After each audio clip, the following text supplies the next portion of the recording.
Welcome to CRB9 news. Kakinada జిల్లా కిర్లంపూడి మండలం వీరవారం పాడి రైతులకు ప్రభుత్వం అందిస్తున్న పథకాన్ని సద్వినియోగం చేసుకోవాలి. టీడీపీ జిల్లా అధ్యక్షుడు జ్యోతుల నవీన్ కుమార్ పాడి రైతుల సంక్షేమానికి కూటమి ప్రభుత్వం ప్రత్యేక దృష్టి సారించిందని, దానిలో భాగంగానే అర్హత ఉన్న రైతులకు 90% సబ్సిడీతో గోకులం షెడ్లు మంజూరు చేయడం జరుగుతుందని, ఈ పథకాన్ని ప్రతి ఒక్క పాడి రైతు సద్వినియోగం చేసుకోవాలని జిల్లా తెలుగుదేశం పార్టీ అధ్యక్షులు జ్యోతుల నవీన్ కుమార్ అన్నారు. కిర్లంపూడి మండలం వీరవరం బొంగు శ్రీను పొలంలో పలువురు టీడీపీ నాయకులతో కలిసి ప్రారంభించారు. ఈ సందర్భంగా నవీన్ కుమార్ మాట్లాడుతూ, ప్రభుత్వం అందిస్తున్న సదుపాయాలను సద్వినియోగం చేసుకుని రైతులు వ్యవసాయంతో పాటు పాడి పరిశ్రమపై దృష్టి సారించి అదనపు ఆదాయాన్ని సమకూర్చుకోవాలని కోరారు.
ఉన్నప్పుడు గోకులం సెట్లు కట్టడం జరిగింది. మళ్ళీ అదే తరహాలో మన చంద్రబాబు నాయుడు గారు వచ్చాక మన నెహ్రూ గారు దీనికి శాంక్షన్ ఇప్పించడం, ఈ గత 5 సంవత్సరాల్లో కూడా ఎక్కడ కూడా ఈ రైతులకు ఉపయోగపడే కార్యక్రమం ఏది చేయలేదు. ఇదే మొదటిసారి చేయడం. ఎంచేదంటే రైతులకి మంచి ఉపయోగకరమైన కార్యక్రమం ఇది.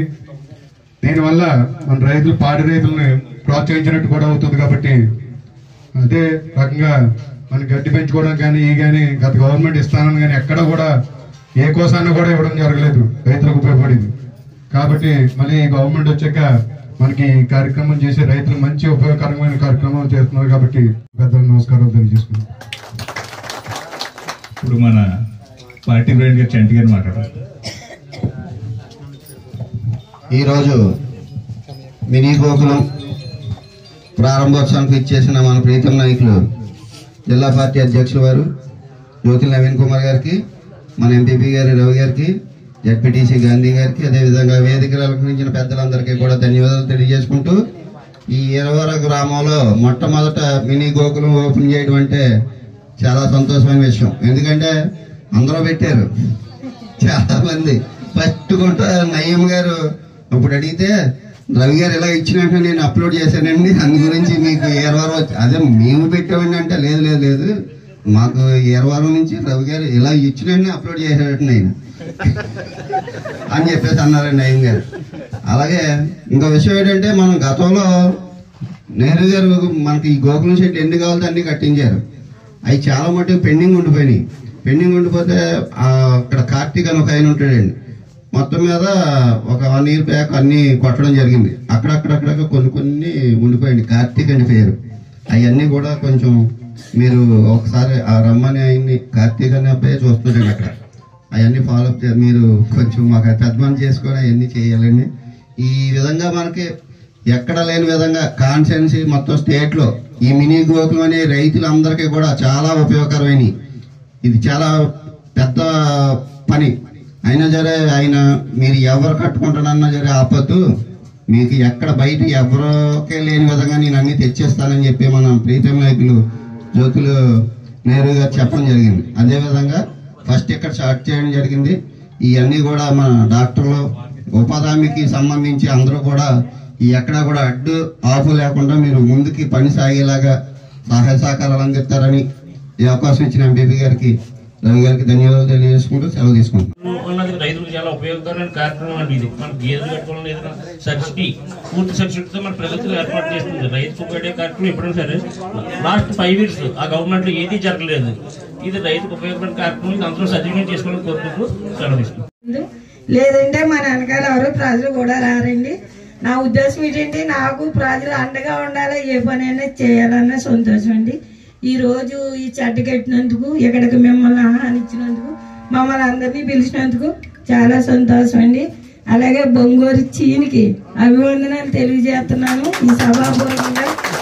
మరి వాళ్ళ నాన్నగారు ఉంటే మమ్మల్ని అసలు ఇడిచిపెట్టుబడి కాదండి. ఆయన ఆ ముక్క అంతా కూడా ఏ ఆలోచన వచ్చినా ఏదో వచ్చినా చూసుకున్నారు.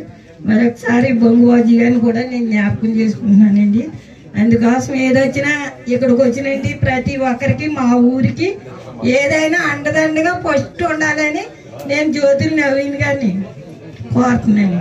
ఇదేంటి అందుకే ముందుగా ఇక్కడ వరకు శాంక్షన్ అయ్యడం జరిగింది. మొత్తం 19 వరకు మనకి ఇక్కడ శాంక్షన్ అయ్యాయి. ఇంకా ఎన్ని అప్లికేషన్ అన్నా మనం పెట్టుకోవచ్చు, అంటే లిమిట్ అన్నది లేదండి.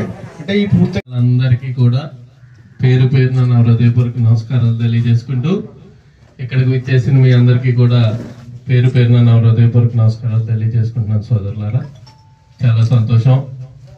ఈరోజు మొట్టమొదటిగా ప్రభుత్వం ఏర్పడిన తర్వాత ఈ మండలంలో గోకులం షెడ్ ఇక్కడ ఓపెన్ చేయడం అన్నది అభినందించాల్సిన విషయం.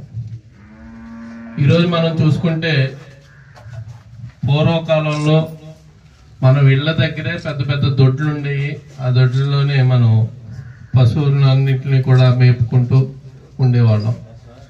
కాలక్రమేణా మన ఫ్యామిలీస్ పెరగడం వల్ల ఆ దొడ్లన్నీ ఇల్లు కట్టుకోవడానికి సరిపోతున్నాయి, కానీ షెడ్లకి మాత్రం ఇళ్ల దగ్గర ప్లేస్ ఉంటున్నది.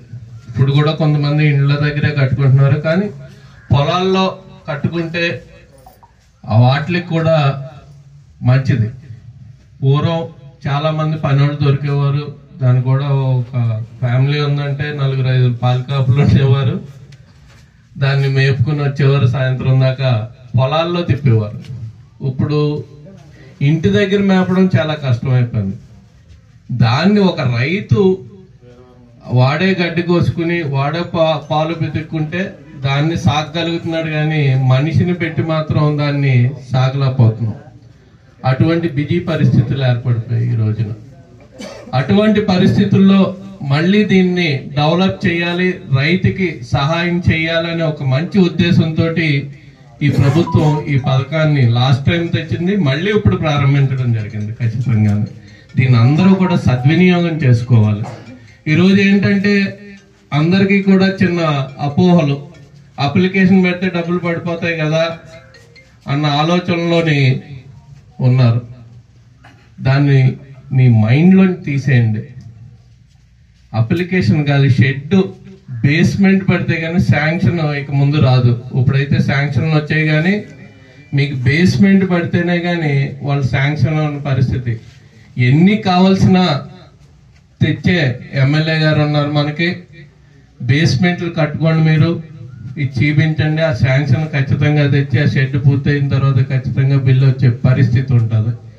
అలాగే భుజమ్మ గారు చెప్పారు, నేను 25-30 సంవత్సరాలుగా పేరు వింటున్నాను, ఎప్పుడు జనాల్లో ఉంటుంది, మంచి చేయాలి అని తపన తాపత్రయంతో పనిచేస్తూ ఉన్నారు. ఇల్లు అడిగారు, ఖచ్చితంగా మీ ఊరికి ఎన్ని గోకులం షెడ్లు కావాల్సిన ఇస్తాం, ఎన్ని ఇళ్ళు కావాల్సిన ఇస్తాం. రోడ్లు మీరే చూశారు, ఇప్పుడు దాకా స్టార్ట్ అవ్వంది, ఇప్పుడు మళ్ళీ స్టార్ట్ చేయించడం జరిగింది.